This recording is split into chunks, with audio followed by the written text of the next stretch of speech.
तलाश है। तू चल तेरे वजूद की समय को भी तलाश है, समय को भी तलाश है। ये तुझसे लिपटी बेड़ियां समझना इनको वस्त्र तू, ये बेड़ियां पिघाल कर बना ले इनका शस्त्र तू, बना ले इनका शस्त्र तू। सुप्रभात, मैं Kumari Kavya Jain Saint Paul's Convent Senior Secondary School की छात्रा कक्षा 9वीं से आज आप सभी के समक्ष हमारी युवा पीढ़ी के प्रेरणा स्रोत स्वामी विवेकानंद जी का बोध वाक्य जो मुझे प्रेरित करता है, संभव की सीमा जानने का एक ही मार्ग है, असंभव से भी आगे बढ़ जाना, पर अपने विचार व्यक्त करने जा रही हूँ।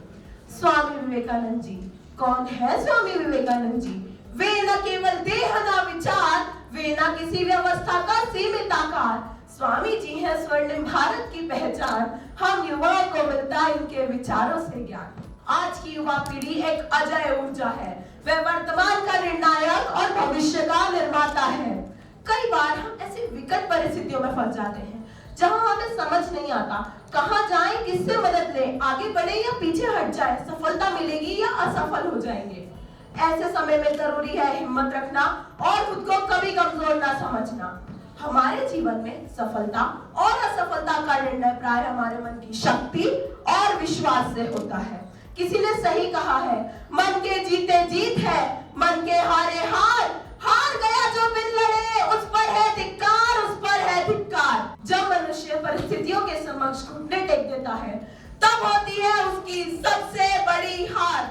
स्वामी जी भी यही कहते हैं, जोखिम उठाओ, यदि सफल हुए तो नेतृत्व करोगे और यदि असफल हुए तो मार्गदर्शन कर सकते हो। ना मत कहो कभी किसी चीज को, ये मत कहो कि मैं कार्य नहीं कर सकता। चुनौतियों का सामना करो, तुम्हारे अंदर ये शक्तियां छुपी है, जरूरत है तो उसे पहचानने की और उस पर काम करने की। हमारे शास्त्र भी हमें इसी बात का निरंतर स्मरण करवाते हैं। न वीतिस्व शत्रुश्च न दैन्यं तव भाग्यकाम उत्तिष्ठ वीर विजयस्व अंतरे सुहृदयते। अर्थात हार तुम्हारी शत्रु नहीं, कमजोरी तुम्हारी नियति नहीं, उठो क्योंकि तुम्हारे भीतर ही तुम्हारी जीत छुपी है। किसी ने सही कहा है, मैं शून्य पर सवार हूँ, बेअदब सा मैं खुमार हूँ, मुश्किलों से क्या डरूं, मैं खुद कहर हजार हूँ, मैं शून्य पर सवार हूँ। कहा जाता है जिसके पास खोने के लिए कुछ नहीं होता, उसके पास पाने के लिए पूरा आसमान होता है। इतिहास गवाह है कि ऐसे लोगों ने असंभव को संभव बनाकर यह साबित कर दिया है कि असंभव जैसा कोई शब्द ही नहीं होता। एपीजे अब्दुल कलाम साधारण परिवार से निकलकर भारत के मिसाइल मैन बने। अरुणिमा सिन्हा ने दिव्यांग होकर माउंट एवरेस्ट फतेह किया। इसरो ने कम बजट में मंगल पर यान भेजकर यह साबित कर दिया कि असंभव जैसा कोई शब्द नहीं है। आइए हम भी अपने डर को पीछे छोड़ें और आगे बढ़ने का साहस करें। इसी के साथ मैं अपनी वाणी को विराम देना चाहूंगी। कदम बढ़ाना पड़ता है, फिर कदम बढ़ाना पड़ता है।